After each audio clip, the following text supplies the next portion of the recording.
Fukwe za kisiwa cha Hormuz nchini Iran zimezua gumzo mitandaoni baada ya kuonekana zikiwa na rangi nyekundu kali, hali iliyowafanya wengi kudhani kuna tukio la ajabu au hatari. Hata hivyo, wataalamu wa mazingira wanasema tukio hilo ni la asili kabisa. Rangi hiyo nyekundu inasababishwa na udongo wenye madini mengi ya chuma, kwa maana ya iron oxide, unaopatikana kwa wingi katika kisiwa hicho wakati wa mvua au mawimbi makubwa ya bahari. Udongo huo husombwa na kuchanganyikana na maji ya bahari na kufanya ufukwe kuonekana mwekundu kabisa.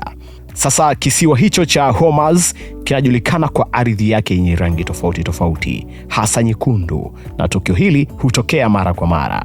Udongo huo hutumika pia katika sanaa za mapambo na hata baadhi ya vyakula vya jadi. Kwa hiyo, licha ya muonekano wake wa kutisha, wataalamu wanahimiza umma kufahamu kuwa si tukio la hatari, bali ni moja ya maajabu ya asili yanayoonyesha uzuri wa mazingira ya dunia. Vipi hali hii ikitokea hapa nchini kwetu Tanzania, kama uko kando ya ziwa Victoria ama bahari ya Hindi?